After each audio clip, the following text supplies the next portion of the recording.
Off, Basket, la radio numéro 1, pour tous les fans de basket francophone à travers le monde. Participez en direct avec votre compte Skype. Pour cela, contactez le compte Skype, Radio Off, en un seul mot. Réagissez sur Twitter avec le hashtag Radio Off Basket. Saisissez votre commentaire sur notre page Facebook. Contactez-nous par mail à l'adresse info@radiooff.net. Envoyez-nous un SMS au numéro de téléphone 0044 740 570 45 65. Une seule adresse internet www.radiooff.net. Vous êtes bien sur Radio Off Basket, la radio qui parle de NBA, la radio qui vous écoute. Basketball, c'est mieux à la radio. Now, decide not to use it. Curry, way downtown. Bang! No. Anthony for three. Bang! In your face, all over the place. We're online 24/7. 24/7. You're listening to the hottest internet station. Radio Hall of Fame Basketball. The first NBA radio for all the fans around the world. Radio Hall of Fame Basketball. We talk about NBA. We talk about passion. We are your radio. On va commencer par les Cavs face aux Grizzlies de Memphis. Et on rappelle que LeBron James, une fois de plus, pour ceux qui ne le savent pas, LeBron James, c'est non seulement le King, mais c'est le King des quatrièmes cartons en ce moment. Il a vraiment pris ce titre des mains de Isaiah Thomas, son actuel coéquipier. Qui n'est pas encore devenu. D'ailleurs, il sera de retour. On le rappelle, Isaiah Thomas sera probablement de retour à plus de 95%. Il se dit qu'il sera de retour pour mi-décembre. Tout le monde s'accorde à le dire. Donc pour l'instant, King James a vraiment pris cette couronne dans les quatrièmes cartons. Et il a encore prouvé face aux Grizzlies.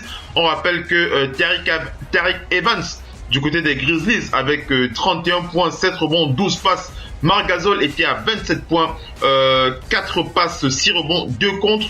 Donc ils ont été battus par les Cavs sur un score de 116 à 111.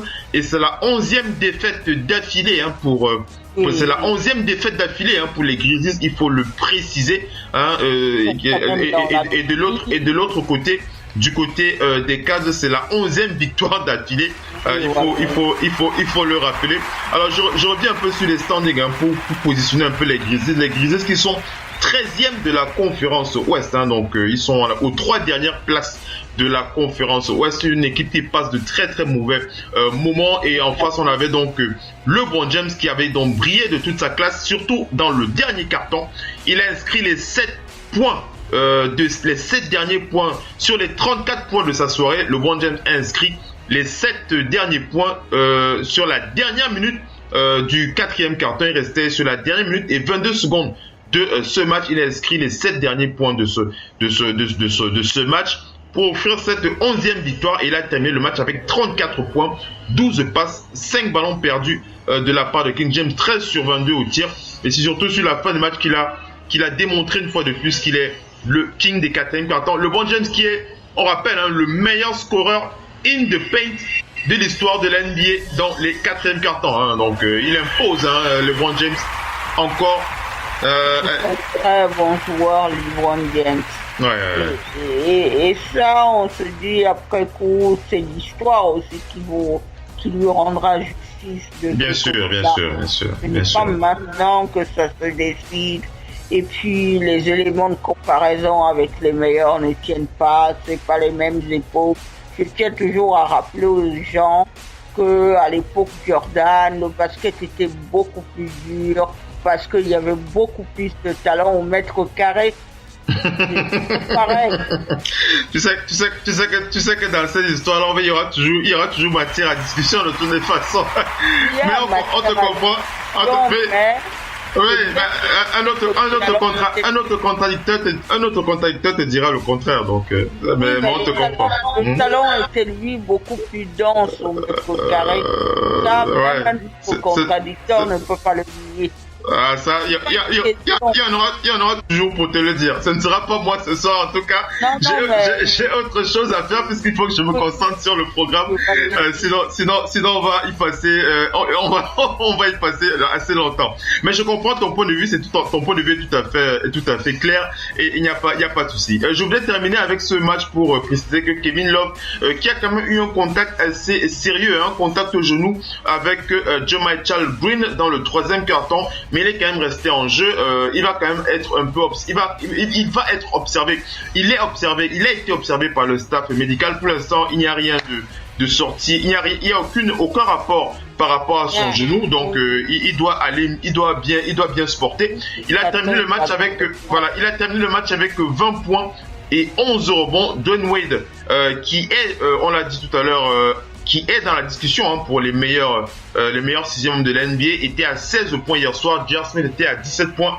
Memphis avait chuté à 51% et Cleveland à 56%.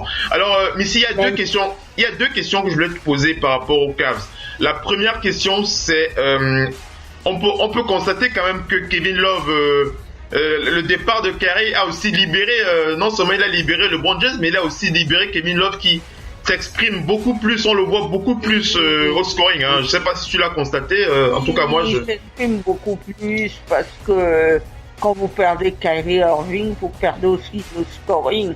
Par tous les moyens comblés et complétés. Oui. Kevin Love.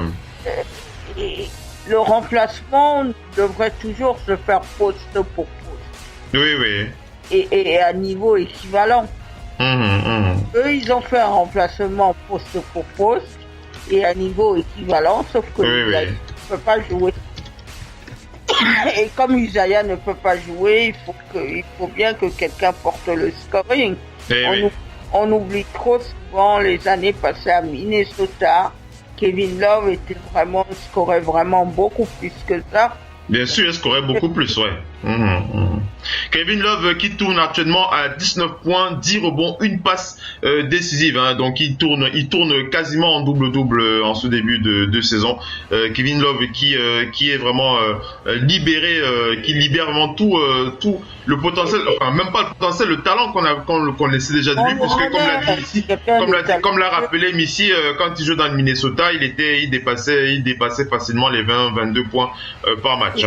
Kevin Love, donc très bon en ce début de saison. Quelqu'un qui a quand même été aussi bon en NBA. Va monter de Russell, Westbrook, c'est quand même la fameuse bonne équipe de UCLA qui avait perdu. Ils avaient perdu contre les Gators de Noah et tout ça. Donc c'est vrai. C'est quand même déjà là. C'est vrai. Alors la deuxième question que je voulais te poser, Missy, par rapport aux Cavs. Alors donc d'une part on a Kevin Love qui en profite pour montrer tout l'étendue de son talent. Mais la deuxième question que je voulais te poser, c'est que bon les Cavs qui sont donc 11e victoire de suite pour les Cavs, ils sont deuxième de la conférence Est. Il faut le rappeler, ils sont deuxième de la conférence Est derrière les Celtics de Boston. On revient rapidement sur les victoires et les défaites. Les Celtics qui sont à 20 victoires pour 4 défaites et les Cavs qui sont à 16 victoires pour 7 défaites. La question que je voulais te poser, Missy, est-ce que tu ne vois pas les Cavs passer à la première place avant début janvier, Missy, est-ce que tu ne vois pas ça? C'est même pas une question de ça. Aujourd'hui, même s'ils passent devant, c'est plus trop les premières places qu'on cherche. C'est ce qu'il faut pour les Cavs, c'est les chercher. Mais c'est possible ça c'est possible. C'est possible ça. On peut les voir passer premier avant janvier. On peut les voir passer premier avant janvier. Le problème, il n'est pas dans ça. Le problème, il est dans que au mois de juin, celui qui se retrouvera peut-être face aux Warriors, il va falloir... le problème, c'est comment tu gagnes les Warriors. Oui, bon, bien entendu. Bon, Je comprends, Missy, mais c'est pas ça la question que je voulais te poser. C'est pas ça. Je voudrais pas parler des Warriors ce soir. Je voudrais rester sur un cas bien précis. Tu sais qu'après, on peut élargir les débats, bien entendu. Mais au vu, oui, bien entendu. Mais ce n'est pas la finalité dont je te parle maintenant, Missy. C'est pas ça le sujet. Parce que tu sais, quand je te pose une question, parfois j'aime bien rester dans un cadre bien précis. Tu sais, on peut parler des Warriors, on peut parler de plusieurs finalités. Mais ce n'est pas ça l'objet. Je voulais surtout faire un. Voilà, c'est ça. C'est ça que je voulais surtout mettre.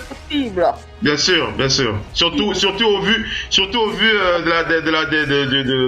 au vu de la performance qu'ils produisent en ce moment, 11 victoires de suite. Je les vois bien passer premier avant le début janvier. Mais comme tu l'as dit, en étendant le sujet, l'idéal c'est de voir s'ils battent les Warriors. Parfois c'est ric-rac, mais c'est la victoire. J'ai pas entendu ce que tu as dit. Je dis les Celtics gagnent aussi beaucoup de matchs. Parfois c'est ric-rac, mais c'est la victoire. Bien sûr. La victoire, c'est juste pour marquer un point de plus que l'autre. Bien sûr, bien entendu. S'ils arrivent à le faire, ils peuvent se maintenir. Bien entendu. Maintenant, je crois que pour les Celtics et les Cavs, c'est en termes de jeu qu'ils réfléchissent, eux. C'est en termes de jeu.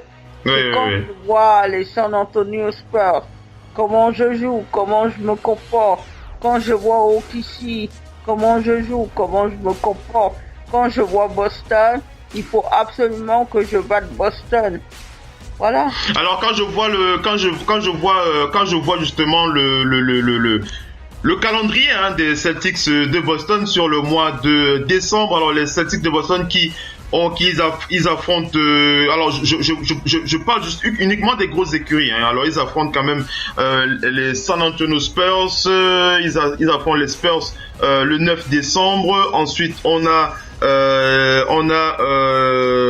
les Rockets de Houston le 29 décembre. Ils affrontent deux grosses équipes uniquement pour le mois de décembre, et le reste des matchs ce ne sera contre des équipes de bas de tableau comme les Bulls, les Nuggets, le Jazz, les Grizzlies ou encore les Pacers. Les deux gros tu dis le Jazz et autres, c'est quand même des bonnes équipes. C'est des bonnes équipes, oui. Mais je veux dire les deux gros, je veux dire les équipes de haut tableau qu'ils affrontent pour le mois de décembre, ce seront les Spurs et les Rockets. Après, tu as d'autres équipes, bien entendu, comme tu l'as dit, qui sont très très fortes, comme le Jazz d'Utah. On ne les présente plus. Donc voilà, des Celtics qui vont garder, qui ont intérêt à garder. La maîtrise de leur performance actuelle pour continuer à garder la première place, sinon elle va être ravie par les Cavs probablement avant début janvier. Ça va pas se jouer dessus. Ils ont quand même terminé premier l'année dernière, qui s'en souvient encore, parce qu'ils ont fini par perdre en finale de conférence. Oui, bien entendu. Donc voilà pour les Cavs. Passons au match suivant. On parle justement des Celtics de Boston. Mais on continue, on enchaîne, on reste avec les Celtics. On enchaîne avec les Celtics, pardon. Les Celtics qui ont donc battu les Suns de Phoenix sur un score de 116 à 101. On rappelle que c'est la 20e victoire sur les 24 matchs des Celtics, pardon, excusez-moi, c'est des Celtics qui leur permet de garder leur bilan. On rappelle qu'ils ont le meilleur bilan de la ligue actuellement. Je l'ai dit tout à l'heure, avec 20 victoires et 4 défaites. On rappelle que sur ce match, la marque a été assez bien répartie côté Celtics, avec 6 joueurs entre 13 et 19 points. Donc 19 points pour Kyrie Irving, 8 sur 14 au tir, 17 points pour Marcus Morris avec 8 rebonds, 15 points pour Jason Tatum, très très précieux dans le quatrième quart-temps. Jaylen Brown qui a fait bien entendu le job en première mi-temps, et il a inscrit 17 points. Al Horford qui a compilé 14 points et 11 passes décisives. Et en face, on avait donc Devin Booker hauteur de 38 points, 16 sur 29 au tir, alors que TJ Warren a ajouté 19 points. Tyson Chandler a ajouté 14 points et 18 rebonds. Alors, ce que je voulais préciser, enfin, le petit commentaire que je voulais faire par rapport à ce match des Celtics face aux Suns, c'est surtout l'incroyable mainmise de Brad Stevens sur son équipe. On rappelle que Brad Stevens est quand même, il est coach du mois, c'est ça, hein, ici, il est coach du mois de novembre. Hein. C'est bien lui qui est le meilleur coach du mois de novembre, voilà. Brad Stevens qui a une telle mise sur, il a une telle maîtrise de ses joueurs. On voit vraiment comment des joueurs comme Kyrie Irving est vraiment tout en contrôle dans cette équipe. Vraiment, il n'est pas dispersé, il marque les points lorsqu'il faut marquer. Et encore face aux Suns, il a prouvé dans le 4e quart-temps avec les 5 points les plus importants qu'il a marqué pour les Celtics pour faire gagner ce match, Missy. Parce qu'il est à Boston pour faire ce qu'il avait envie de faire à Cleveland. Ouais, effectivement. Pas dans les pattes de LeBron James. Aujourd'hui, il est content parce qu'il a affaire à un coach qui le fait progresser. Ouais, il a vraiment adopté ce coach, parce qu'il y a des joueurs comme ça qui sont souvent un peu réfractaires à leur coach, mais lui il a vraiment adopté ce coach, Kyrie Irving. Mais c'est ça, non? J'ai dit c'est ça, qu'il a vraiment adopté son coach, Missy, c'est ce que je dis. Il aime beaucoup Brad Stevens. Oui, ça c'est sûr. Il a donné parfois quelques éléments de comparaison avec Tyronn Lue qui n'était pas... Ça peut se comprendre. Maintenant, ce qu'il faut quand même dire, c'est que on n'a pas assisté au remake de l'année dernière, de l'histoire.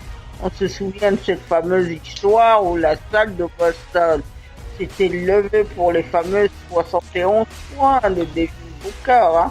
Oui. D'ailleurs, il est très fan de Devin Booker. Kyrie l'a dit dans les médias. Il est très fan de ce joueur, d'ailleurs. C'est un bon joueur, Devin Booker. Comme bon joueur, il n'a pas l'équipe pour jouer à ses côtés.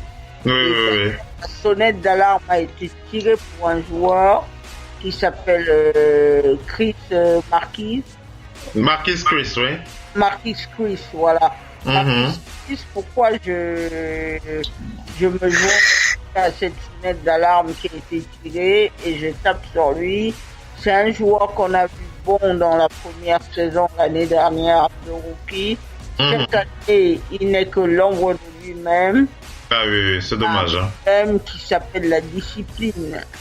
Et la première des disciplines, c'est la discipline alimentaire.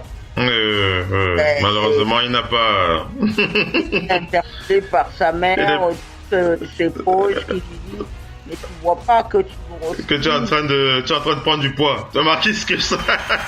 Voilà, et les Suns veulent le reprendre en main. Lui-même, il faut qu'il se reprenne en main. Il faut qu'il se reprenne, ouais. Parce qu'on a vu ça avec, comment il s'appelle, là, qui est Jared Sullivan, qui était au Sixers. Non, Jared Sullivan, qui était à Boston Celtics. Il est parti un petit peu à Toronto, il s'est blessé. Le sport, l'organisme finit toujours par vous trahir. Ils vous trahissent pour des choses que vous pouvez faire les efforts, éviter. Quand vous êtes à la NBA, on vous paye. Prenez un cuisinier particulier, beaucoup de gens. Il a vraiment besoin de se prendre en main.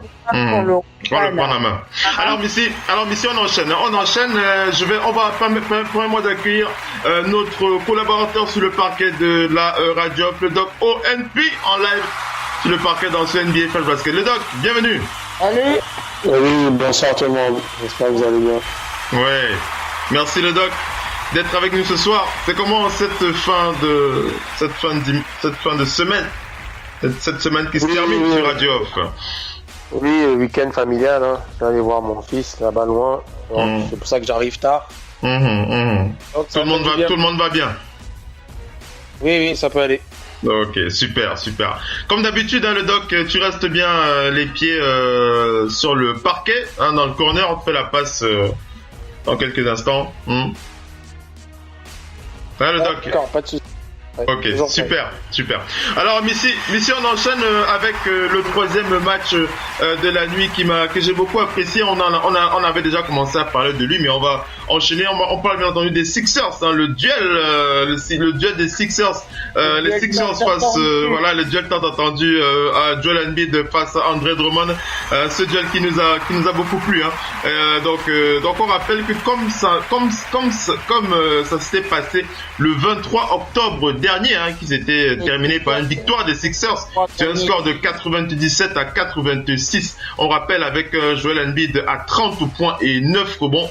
Embiid est une fois de plus sorti vainqueur de son duel face à Andre Drummond. Cette fois, les Sixers ont battu les Pistons sur un score de 108 à 103, malgré un pourcentage un peu regrettable. Il était quand même à 7 sur 21 au tir et il a quand même perdu 6 ballons. Faut quand même le préciser, le Camerounais Embiid a quand même compilé 25 points, 10 rebonds et il a signé un joli 11 sur 12 au lancer franc. En face de lui, Andre Drummond a terminé le match avec 14 points, 4 sur 5 au tir, 11 rebonds, 6 passes, 5 interceptions.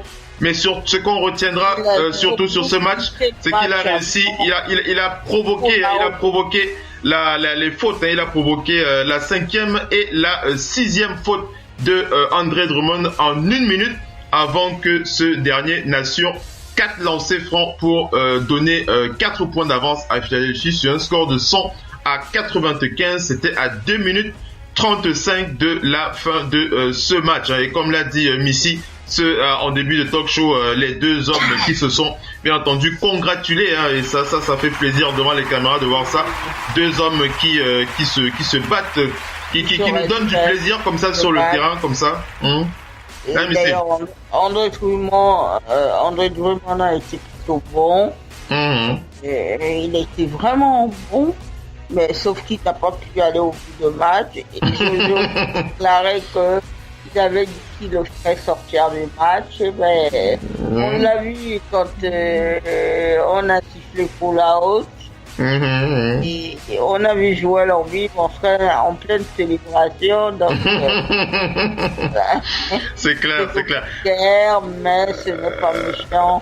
Ouais, bien sûr. On reste bon enfant. Bien sûr. Tout ça.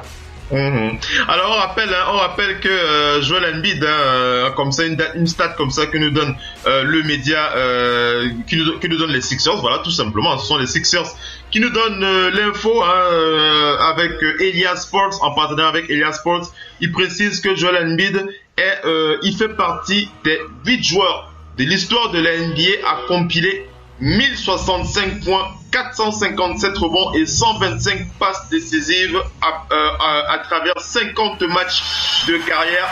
Je rappelle, 1065 points, 457 rebonds, 125 passes décisives en 50 matchs de carrière. Les autres joueurs à faire partie de cette liste, c'est des joueurs de l'histoire de la NBA. Vous avez des joueurs comme George McGinnis, Kareem Abdul-Jabbar, Connie Hawkins, Oscar Robertson, Elgin Baylor.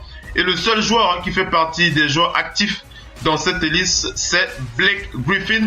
Donc ça vous montre, ça vous classe un homme quand vous voyez des stats comme ça. Joel Embiid, qui continue à écrire son histoire en cette ligue. Il écrit son histoire. Il a des chiffres mirobolants. Ouais. Alors Missy, j'ai une question pour toi. On va poser la même question au doc. Tu vas me dire ce que tu en penses. Si tu devais choisir entre un duel Joel Embiid face à Andre Drummond et un duel Joel Embiid face à Hassan Whiteside sur un soir, tu choisirais lequel? Je choisirais les deux. Non, tu peux pas choisir les deux. Tu peux choisir qu'un seul. Non, tu peux pas. Tu peux pas. Ce soir, tu peux pas. Bon, si... Choisis un seul. Non, c'est obligé. Je suis obligé de serrer. Tu veux prendre qu'un seul. Je dirais Dédé Drummond. Non, mais c'est vrai que je fais exprès. Je fais exprès parce que c'est des rencontres comme ça qui nous font plaisir à voir. Leur trash talking, il est beaucoup plus ça fait plaisir à voir. Alors, le Doc NP, Oui.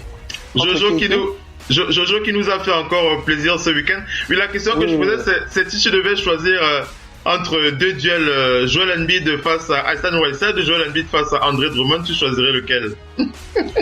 Entre deux duels? Ouais, entre les deux. Si tu devais choisir entre deux duels sur un match, le duel le plus intéressant pour moi. Oui, le duel le plus intéressant à voir sur un match.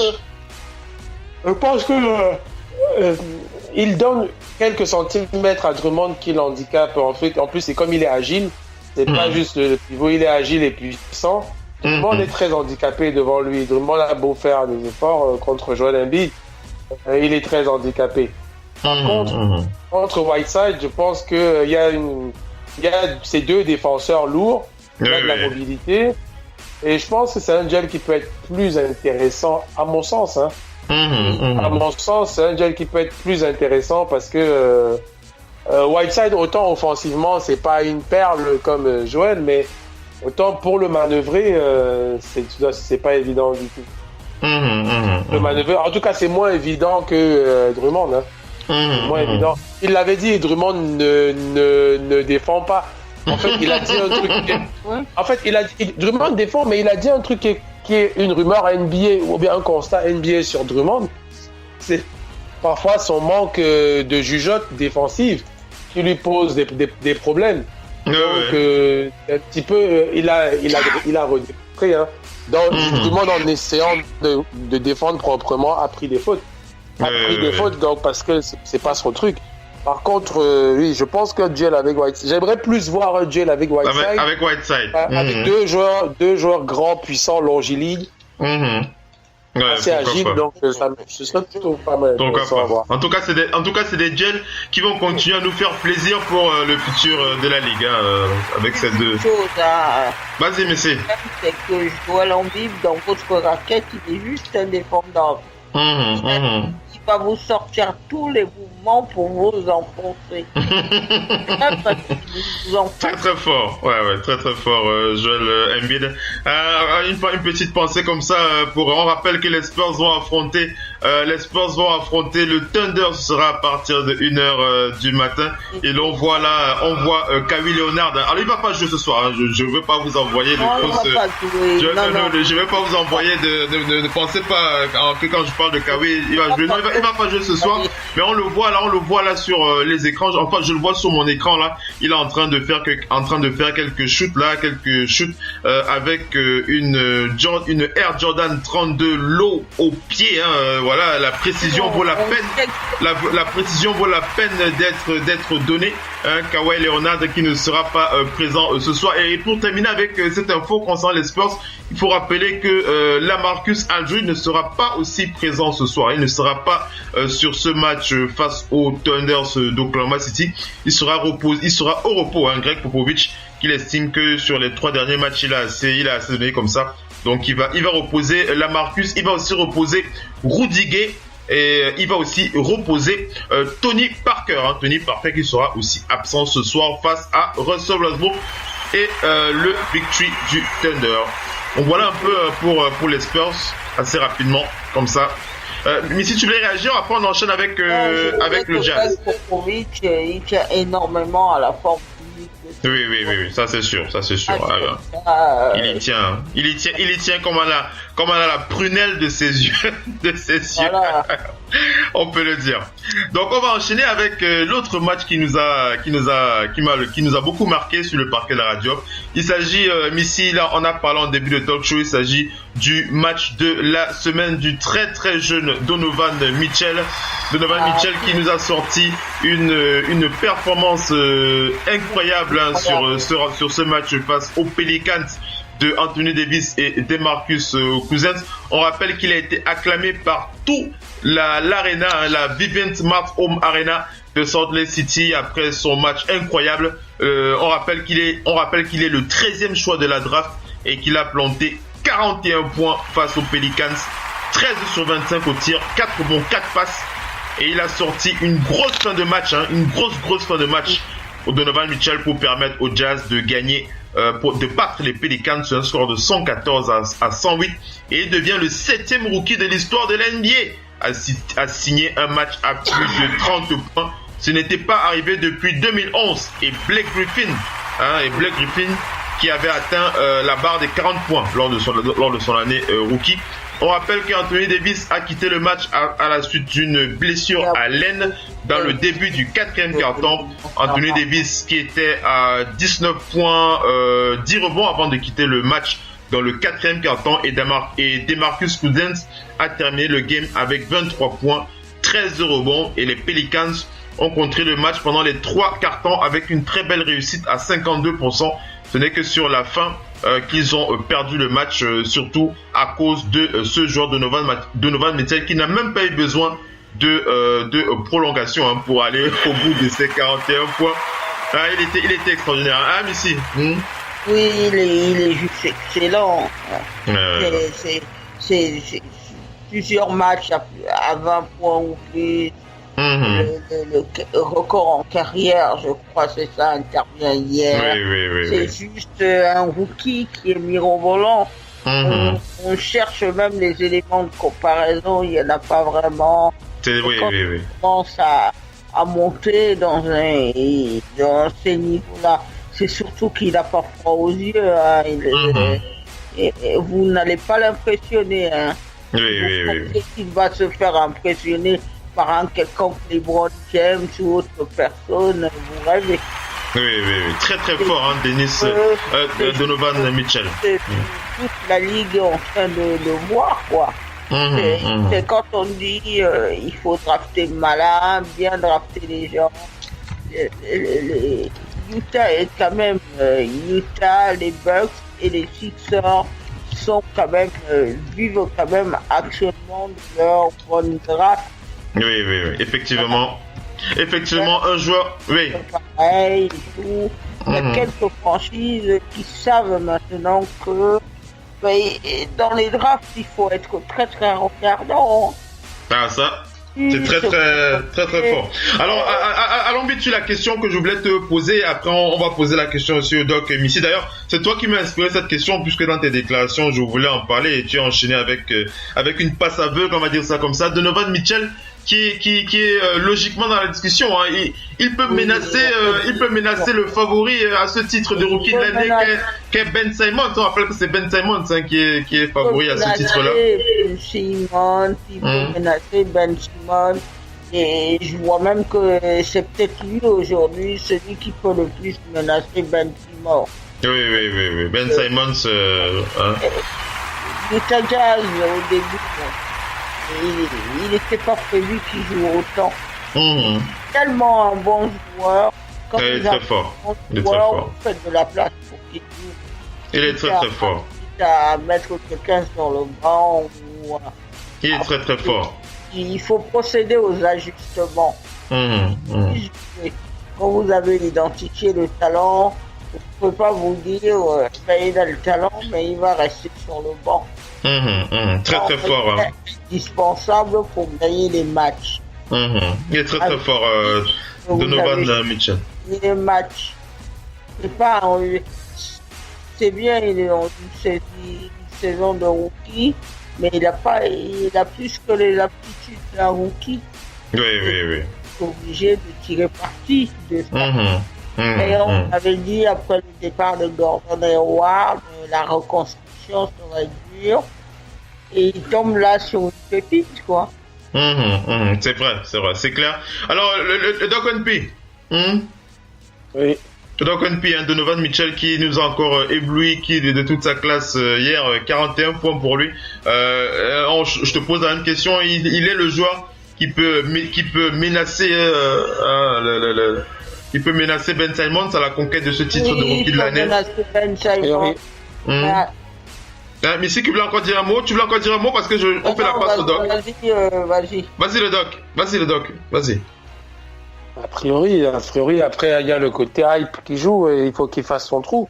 Parce que Ben Simmons a la hype vraiment pour lui. Depuis. Pour lui.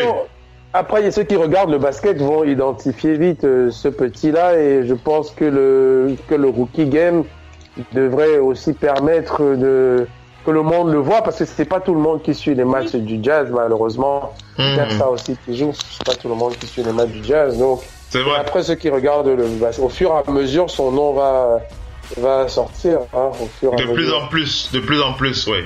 C'est vrai qu'après durant le rookie game, on va pouvoir constater encore ce qu'on disait déjà sur ce joueur. Bon, on vous le dit, on rappelle qu'on en avait déjà parlé en début de saison, hein, et on vous le réédite, on vous le redit encore ce soir. Regardez ce joueur, Donovan Mitchell, du côté du Jazz d'Utah, vous ne serez pas déçus. C'est un joueur très très fort qui l'a encore prouvé hier soir. Ici, on va passer aux Thunders d'Oklahoma City. Le Thunders face au Loup du Minnesota. On va faire la passe au Doc, le Doc NP sur ce match. Alors, je rappelle que moi, personnellement, je ne savais pas trop à quoi m'attendre par rapport à Oklahoma City. Vous le savez, on est souvent assez déçus ou parfois surpris. Lorsqu'on les voit perdre des matchs qu'ils doivent gagner. On rappelle que Paul George a été le meilleur joueur de cette équipe du Thunder, 36 points, 10 sur 21 au tir, 4 rebonds, 9 passes et 3 contre. Et le match est un très très gros match. Je crois que c'est le meilleur match de sa saison pour l'instant pour Steven Adams, qui était à 27 points, mesdames et messieurs. 27 carrière points. Même, je pense. Il était, voilà, de sa carrière. Il était à 27 points, il était à 11 sur 11 au tir. Donc il était à 100%, 5 sur 5 au lancer franc, 6 rebonds. Donc c'était le monsieur 100% de la nuit, Steven Adams, pour aider Russell Westbrook, qui était très très maladroit. Russell Westbrook, une très très mauvaise soirée pour le capitaine de cette équipe. 15 points, 6 sur 21 au tir, 9 rebonds et 14 passes décisives pour battre Minnesota 111 à 107. Et c'est la première fois qu'Oklahoma City remporte un match de moins de 9 points. Toutes les défaites l'ont été par 9 points au moins pour OKC. Bon, on va pas dire que c'est une, on va pas prendre ça pour un motif de satisfaction, mais bon, ils ont gagné et c'était ça l'essentiel. Et donc Oklahoma City. Oui, contre une équipe qui les a battus 2 fois déjà depuis le début de la saison. Oui. Donc c'était bien pour eux de gagner, mais ils se sont fait peur. Ils ont réussi encore à dominer et se faire peur dans la deuxième partie du 4e quart-temps. Je veux dire, c'est vraiment la jeunesse des Loups qui fait que OKC gagne ce truc, parce que bon, pas que la jeunesse, parce que de l'autre côté OKC, ça sent qu'ils sont encore fébriles. Mais on a vu dans des attitudes. Je rappelle le Doc NP que Minnesota, ils ont un gros problème, ils ont un très très gros problème, c'est que c'est la pire équipe de la NBA dans les 4e quart-temps. Donc ils ont un gros problème de gestion de match. OKC aussi fait partie de cette liste, mais c'est vrai qu'ils en ont profité. Ils ont profité de ce problème qu'ont les Loups pour gagner le match. Le Doc. Et il faut dire un truc, Minnesota, leur potentiel est énorme. Moi, plus je les vois, plus je me dis ce potentiel est équivalent à celui de OKC carrément. Sauf que ils n'ont jamais eu leurs 3 gros joueurs là en forme en même temps. Karl Anthony Towns est un peu en baisse depuis quelques jours, voire depuis 2 semaines environ. Il est un peu en baisse, c'est pas constant. Et ça correspond à Wiggins qui retrouve des couleurs. Donc, au début de saison, c'était Towns qui était plutôt in avec Butler. Et ces derniers temps, en fait, ils n'ont jamais su être comme beaucoup de Big Three qui ont gagné, être en forme en même temps ou savoir au même moment, homogénéiser tout ça au même moment. Mais donc, sinon, je pense qu'ils peuvent. Hier, OKC, franchement, réussit encore à se faire peur, mais dans l'attitude, je pense que ce qui les a sauvés, on a critiqué Carmelo. Et moi, j'ai vu une seule phase de basket ou 2, quand il était au banc, encourageant ses coéquipiers sur le terrain, se retrouvant en isolation, mais en stoppant le jeu en disant à Russell Westbrook, viens prendre le ballon, on pose le système. Il l'a fait 2 fois, ça m'a même marqué.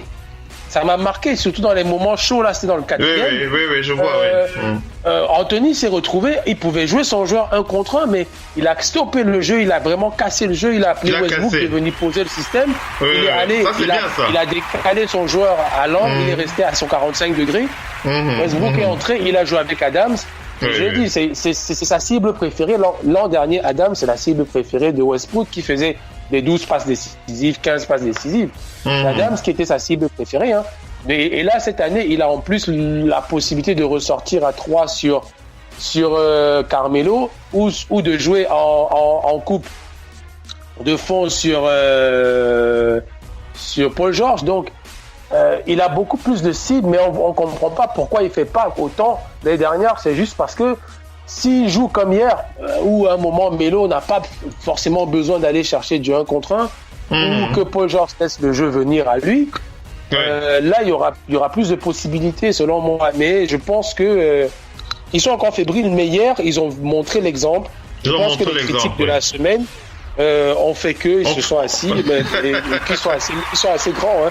Il faut dire pour savoir ce qu'il faut faire pour. Ce sont des pros. Ce sont des pros, oui. Ah, mais si Carmelo Anthony qui commence à écouter Billy Donovan. Est-ce que Missy est là? Est-ce que Missy m'entend?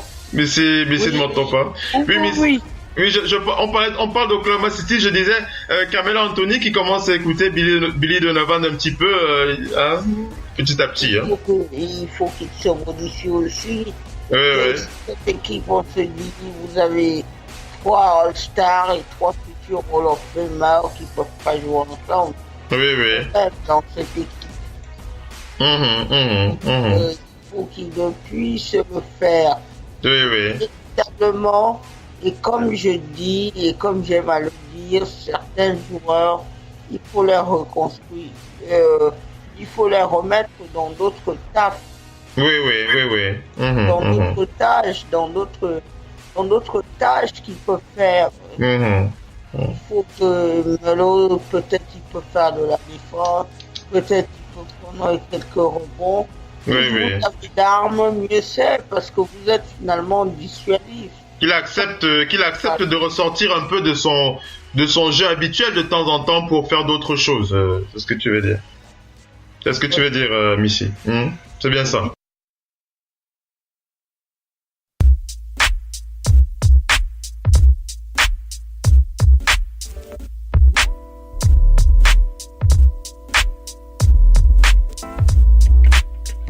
Radio, off, basket, la radio numéro 1 pour tous les fans de basket francophone à travers le monde. Participez en direct avec votre compte Skype. Pour cela, contactez le compte Skype Radio Off en un seul mot. Réagissez sur Twitter avec le hashtag Radio Off Basket. Saisissez votre commentaire sur notre page Facebook. Contactez-nous par mail à l'adresse info@radiooff.net. Envoyez-nous un SMS au numéro de téléphone 0044 740 570 45 65. Une seule adresse internet www.radiooff.net. Vous êtes bien sur Radio Off Basket, la radio qui parle de NBA, la radio qui vous écoute. Basketball, c'est mieux. Decide not to use it. Curry, way downtown. Bang! No. Anthony for 3.